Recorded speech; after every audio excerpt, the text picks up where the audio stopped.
Sports with Josh Moser. Hi there, everybody. Tonight is all about basketball here on the Western Slope, and we start with the second round of the boys 5A high school playoffs. Grand Junction Tigers took care of Chatfield High School in the first round on Wednesday in style with an impressive 84-57 victory. However, a daunting task was put in front of the Tigers this afternoon. In that second round, they traveled to play Arapahoe High School, the #1 team in the entire state. Arapahoe, with just too much size, they win easily 73-40. So now the Tigers get ready for baseball season. And like the Tigers, the Wildcats have also advanced to the second round. Fruita Monument will put their #4 seed and 14-game winning streak on the line against Gateway High School tonight. The winner will advance to the Sweet 16 in the state 5A playoffs. The Wildcats are led by juniors Alex Paget and Drew Bridges, both averaging in double figures in that scoring column.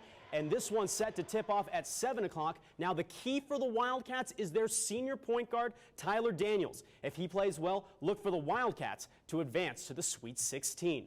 And ladies and gentlemen, we're just getting started with the hoops. The 3A regional tournament wrapping up tonight at Palisade High School. Here's the championship bracket. Olathe currently leading Rifle 22-19 in the girls' championship game at the half. However, this is just a regional tournament. In all 5 teams in each the boys and girls divisions will advance to the state 3A playoffs, which begin next week. Now on to Mesa State. Tonight is senior night for the Mavericks. 4 seniors in total will be honored. On the ladies' side, Katie Cup Brady is the lone senior starter, and she will be joined by Jocelyn Zarling. And on the men's side, it's the roommates, Lance Fight and Russell Gregory. They both will receive their senior send-off, and hopefully tonight a win will come with the senior honors. Fort Lewis comes to town with RMAC Conference Tournament seeding on the line. And look at that record for the Lady Skyhawks, 25-1 on the season. They are ranked #3 in the country. Ladies just getting underway. The men set to go at 7. All of this, of course, happening over at Bronson Arena. Mesa State Wrestling also in action today. They travel to San Francisco to compete in the conference championships. The top 4 wrestlers in each weight class will qualify for the Division II championships next month. Here's a look at the Mesa roster. The Mavericks are looking to qualify at least 4 of their 10 wrestlers in just the 5th year of the program. And for the latest results, log on to our web channel, www.krextv.com/sports, to check in and see how the boys did today out in the Bay Area. And wrapping up that Maverick Mania at this hour, this is your look at the women's lacrosse results from their inaugural tournament. Today they fell victor to Savannah College of Art and Design 12-7. The Lady Mavs start the season off 0-3. They return to Walker Field for their first ever home game March 11th, and they will host Lindenwood University, the team they lost to in their very first game. Now to the Division I level on the hardwood. It still might be February, but this game has large implications on the madness beginning March 1st, which is just 2 days away. 2 top 10 teams going at it. San Diego State hosting BYU, pick it up in the second half, and Kahi Leonard taking this one coast to coast. That would bring the Aztecs to within 3. The show, as they call it, fired up about this super sophomore, but BYU has this guy, Jimmer Fredette, putting the Cougars yet again on his back. The nation's leading scorer would go for a game-high 25 points, and BYU knocks off San Diego State 80-67. Selection Sunday just 2 weeks away. We'll see if they get that #1 seed. And finally to the ice, the Avalanche looking to avoid their 14th loss in their last 16 today against the Kings. In the first, Andre Kopitar says, "This is my house. We're not going to take it easy on you." 1-0 LA. Now to the second, more from the Kings. This time, Alec Martinez from the point, right by Brian Elliott. Kings take a 2-goal lead. And then just before the second intermission on the power play, Drew Doughty going 5-hole right between the pads. Avs would make it a game late, but fall 4-3.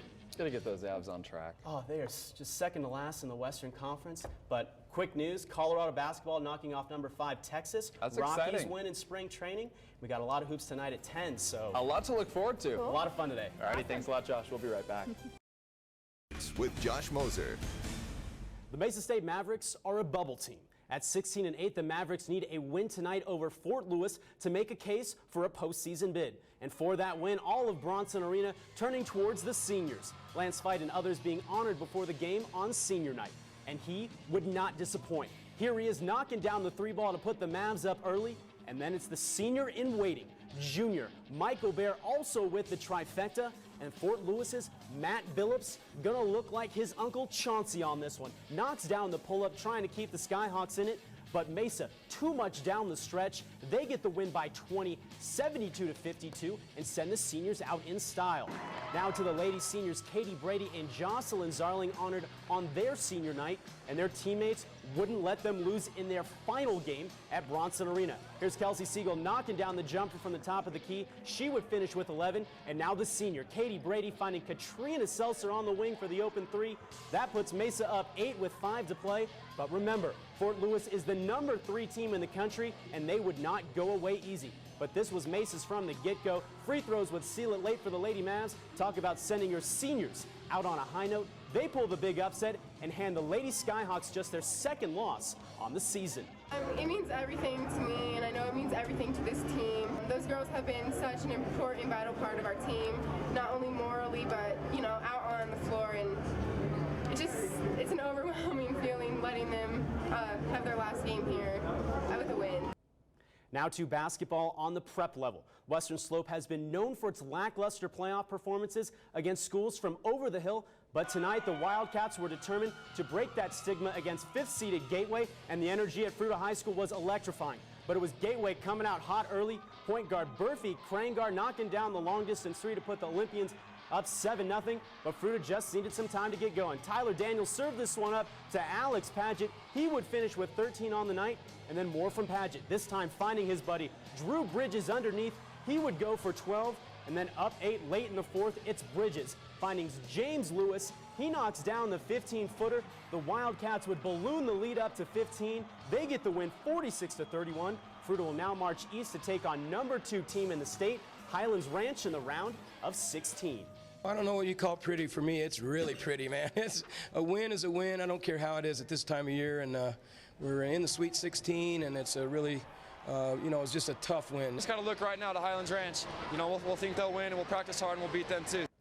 Like the Wildcats, Grand Junction also made it to the 2nd round. However, a much different result for the Tigers. They fall 73-40 to the number 1 team in the state, Arapahoe. Now the Tigers will turn in their sneakers for some baseball cleats. To the girls in the 3A district tournament, Rifle trying to stay undefeated on the season against Olathe, but the Lady Pirates came to play in this one. Tawny Middleton finds Morgan Stansberry underneath. That would tie the game at 26 apiece, but Rifle would turn it on when it mattered in the 4th. Michaela Wilkins with a strong move into the lane and knocks down the little 10-footer, bringing the Lady Bears to within 3. Rifle would ride that momentum. Courtney Cordova ripping Middleton at center court. Lady Bears go the other way, and it ends up where it all started off with Cordova. She gets the bucket plus the foul, and the crowd loving it, and for good reason. This seals it for Rifle. They get the win 49-41 and stay undefeated at a remarkable 22-0 headed into the playoffs. This is a great win. 22 wins in a row, district championship. This is what we were going for all season. It's awesome. Now to the Division I level on the hardwood. It still might be February, but this game has large implications on the madness beginning March 1st, which is just 2 days away. Number 5 Texas visiting the Coors Event Center and the Buffaloes. Pick it up in the 2nd on the freshman connection. Corey Joseph up top to Tristan Thompson. That would put the Longhorns up 17, but Colorado would climb back on the shoulders of this man. Alec Burks-Cosin making this 2 look easy. He would go for 33. The Buffaloes would take the lead and not look back. Jordan Robertson here with the exclamation point, and Colorado knocks off number 5 Texas 91-89. And there's your marquee win for the NCAA committee to look at. Buffs fans, don't be surprised if you get a call to come dancing in 2 weeks.